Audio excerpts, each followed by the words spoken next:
How are your feet doing? Not great. Dude, this is crazy. My feet are like ice cubes right now. I don't know how much time is left on the timer right now. I can't see it from here. Too much. Okay. Too much time. Hello, welcome to Iced Out, home of the cold water queries. It is really hot today. We put a ton of ice in here and it's already melting, but we got this water down to about 42 degrees. My guest who will be joining me for a chat in these waters is a tattoo artist residing in San Francisco. His documentary series, Let It Kill You, can be seen on Vice's YouTube channel. He has a book of the same title that was sold out for years, but is now back in circulation and available for you to purchase now. Please welcome Ben McQueen. Yo, What's up? I'm ready. Ice me out. All right, you ready? This heat. Have you done a cold plunge before? I have. I wouldn't say I'm a seasoned veteran by any means, but I have dabbled. Nice. Yeah. Okay, cool. How do you handle the cold? It's not my favorite, but Yeah. it's a hot day, so I'm looking forward to it. Yeah, it's actually, I think it's gonna be kind of nice. Well, we literally had, I think 15, 20-pound bags of ice in here, and it's 42 degrees right now, but that's cold. So it's cold. I'm good with it. All right, I'll set this timer for 3 minutes and 15 seconds, and then we will get in and do a little chat. Woo, let's do it. Let's go. All right, here we go. Oh, yeah. There it is. Oh, that's a bummer. Oh, yeah, it's cold. What's your biggest inspiration in getting into tattooing? I found a lot of parallels. I grew up skateboarding, and I thought that there were a lot of parallels between tattoo shops and skate shops. So I started getting tattooed, hanging out in tattoo shops, feeling like I was part of the club. So it just made sense. It felt, very similar and familiar. So skateboarding led me to tattooing, I would argue. Is there anyone in skateboarding that you look at where you're like, oh, that person is an icon in terms of tattoo/skate culture? Man, Scott Bourne was one guy that started getting some pretty crazy tattoos like early on before people were really thinking outside the box, so maybe Scott. But man, there's so many. Matt Hensley, there's tons of them, but... You've tattooed Eric Dressen too, right? I have not tattooed Eric, but I have worked with Eric a few times, and he's the best. Yeah, great guy. Oh my gosh, dude, this is way colder than I was expecting. I haven't done it in a couple months. I think we're outside in this 90-degree heat, and then we get in here, and it's just, If you could get anyone on the Let It Kill You series, golden goose, white whale, who do you think you would get? Man, anybody that lives a pretty private life, I would say Julian Stranger, Mark Gonzalez, somebody like Barry McGee. There's a lot of people that I think would be amazing to talk to about their process, but I would say Gons is at the top of the list. I think he's on the top of everybody's list. Yeah, dude, icon and if he's for sure. Not, he should be. Yeah, for sure. I know you like to do premieres for these. What would be like a dream venue to do a premiere? Man, we got to screen the Nora Vasconcelos episode at La Paloma, and that was so cool, just knowing the history of skate video premieres there. So that was rad. I think location maybe more than actual venue. New York City, somewhere in London. I don't know. I just want to go cool places and show these things. So nice. How are your feet doing? Not great. Dude, this is crazy because I do this quite often. I haven't done it in like a couple months, like I said, but my feet are like ice cubes right now. We got to be careful getting out so we don't fall. I don't know how much time is left on the timer right now. I can't see it from here. Too much. Okay. Too much. What was the moment that you knew you were going to do this with your life? Art, tattooing, filmmaking, I would say creating. Pretty early on, I was pretty, I just didn't want a real job. I didn't want to have to punch a clock, so tattooing made sense because it was sort of creative and it was something that I felt drawn toward. So, and as far as the show, had the book not done as well as it did, I don't know, man. I don't know that I would have continued to do it, but thankfully, Trevor Cushing and I partnered up pretty quick and shot the pilot, the Mike Lottie episode, and we thought we had something, and here we are starting season 2 now, so it's really fun, man. Dude, that's awesome. How much time is left on that timer? Can you see? 10 seconds. Oh, shit. Okay, well, at the very end, I always like to do, you don't have to do it, but I always like to do the full head dip called the damn dunk. Of course I want to. You want to? I'm All already right. this far into it. Here we go, dude. That was hype. That timer's going off. All right, ready? You ready? 1, 2, 3.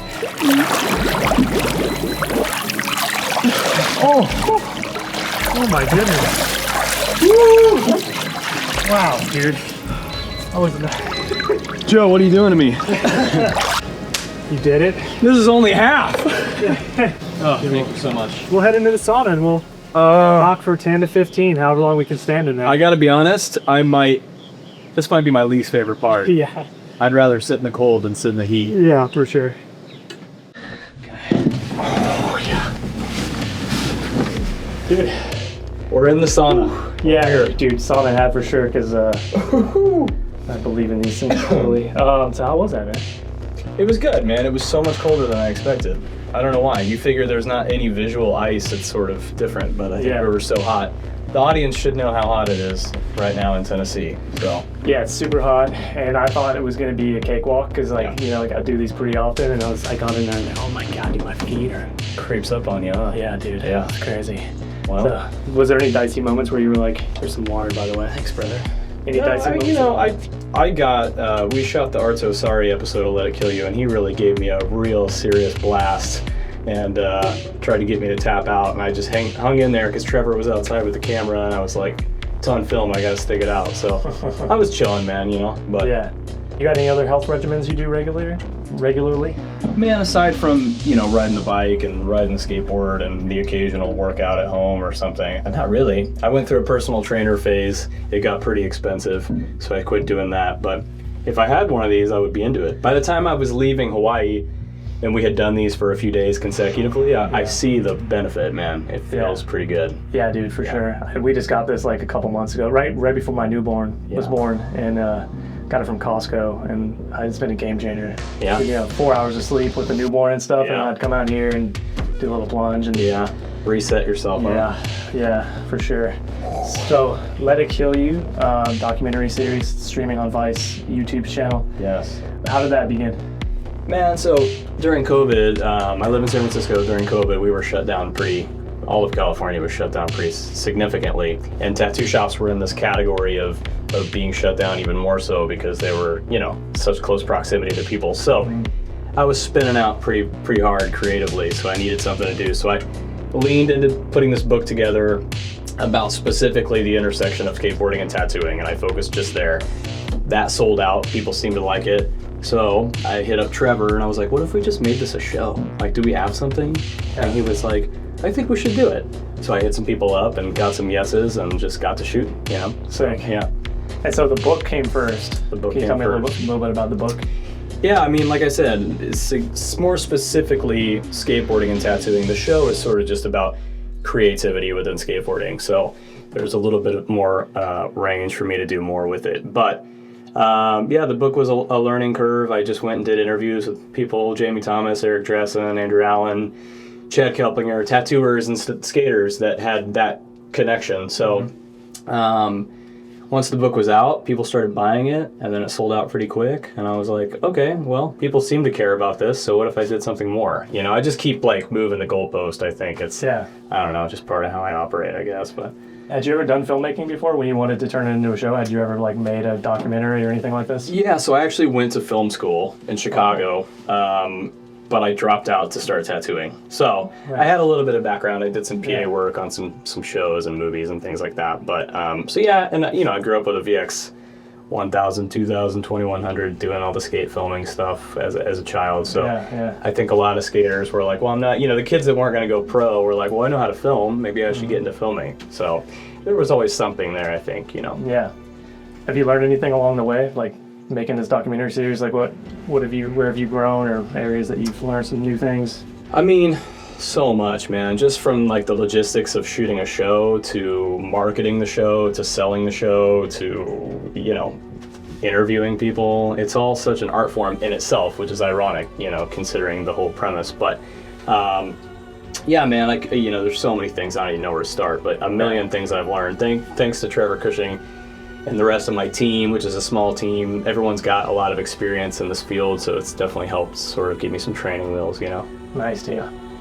How do you handle like criticism or feedback? And I mean, I guess that really applies to filmmaking, but it applies to anything really in the arts. But I mean, the first episode came out, and I was reading the comments, and I was like, what am I doing to myself? And then I talked to Patrick O'Dell, and I was like, do you read the comments? And he's like, I used to read the comments, now I don't read the comments. Heath Kirchart reads the comments, and we just kind of went back and forth on this whole comment reading thing. And, you know, it's tough, man. You know, it's like you want people to understand how much you care about what you make, but, you know, it's the anonymity of the keyboard and, you know, wherever these people are. And, you know, the very first thing was just, how is this different than Epiculator? What is this? You know, and I think people resist new stuff at first, but, you know, there could be 25 great comments and one bad one, and it's the one that keeps me up at night, you know, but what are you going to do? Yeah, for sure. I know how that goes. Yeah, man.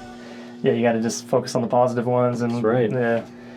How do you handle, like, just pressure in general? Like, you know, and I know, like, you know, that can come in many forms, but I know for this show, you're doing it on a shoestring budget, you know. People probably see that it's on Vice and think that you're, you know, getting all this, like, you know, money for it or whatever, and I know you guys are doing it on a pretty tight budget, so how do you handle pressure, and how do you... I wish that was true, but you're right, it's a tight budget, and it's a real small operation, and it's really a passion project for myself, you know what I mean? And at the end of the day, I just want to put out things that I would want to watch, things that I think are good, and so, you know, if people like them, cool, it's just a bonus, you know, but I'm not necessarily looking for everyone to love it. It's not for everyone, but I handle pressure pretty well.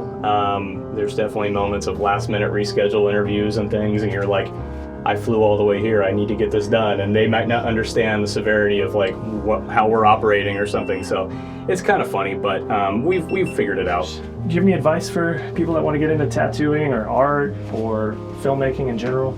Yeah, I mean, I think that my advice to people that would consider getting into tattooing or filmmaking or any of that stuff is to just go for it. You know what I mean? Like, people are going to give you intense feedback one way or the other, but I think if you just pursue what you want to do, make the thing you want to make, and if you're proud of it, put it out. You know, you just turn your brain off and don't listen to the people that want to drag you down or tell you that you should do it a certain way. I mean, there's no rules anymore, man. Anybody can do whatever they want, so. Yeah. Nice, dude. Yeah. What are some of the next episodes we can look forward to? Yeah, so we have the John Miner one just came out this morning. We're putting out a Cliff Cafono episode. He's a surfer scientist. It's really cool stuff, man. I'm excited to sort of dip my toes into the surfing world a little bit too. We are actually here visiting you, about to go shoot an interview with Steve-O for a Jeff Tremaine episode. So that's going to be really fun. We've already shot with, you know, Knoxville and Rick Cossack and, you know, all these guys, and it's just going to be special, man. I'm really excited for it. So, and then as for that, I got a couple of maybes. You know, people are sometimes reluctant to say yes to this. It can be a lot to like take on all that sort of positivity and feedback from people, you know. So I understand that. So more stuff coming, dude. We're gonna keep making them, you know. So I hope people keep watching them. Yeah. Cool. And for the time being, they can be found where? On the Vice YouTube channel. So there's a Let It Kill You playlist on there. You type in Let It Kill You, you'll get there. So yeah, man. Who would you like to see on this show, you think? I think we gotta ask Steve-O today to come here and do this. What do you think? You know? Dude, I would be hyped. He's 45 minutes from here. We can get him. Yeah. You know? Come on, Steve-O, you got this. Yeah, but dude, I love what you're doing, man. I mean, anybody that's willing to get in here is probably fun. So yeah, that's the thing. I'm like, I was at first, I was like, hell, these, you know, kind of like these white whales. Oh, I gotta get so and so and so and so, and you know, I'm like, you know, I just want to get fun people that are interesting, and I don't really care. You know, I'm not like trying to get clicks or views. I'm just like, it was a fun idea for me, and I was like, let's just do it. I don't want to have this idea and not act on it. So thank you for doing it, man. Of course. It's not the easiest thing to ask someone to get into 40-degree water and then get into a 200-degree or 180-degree sauna. Yeah. But you did it. I do it for you, Joe. Proud of you, man. Thanks, brother. Thank you, dude. Yeah, dude. Go check out Let It Kill You on the Vice YouTube channel. There are a bunch of really cool episodes out there right now. And if you like this show, click subscribe, hit that notification bell. We're going to keep putting out more and more episodes, and we got to get out of here because it's hot. I'm going to do some steam, actually. You want to do full ladle. Arso says always go full ladle. Got a little eucalyptus steam here to sort of play us out as you will. Oh, my God. All right. Thanks again, man. Of course, brother. We did it. God. Yeah, buddy. Oh, man. Nothing like a 200-degree sauna to make a 85 Tennessee day feel like 50.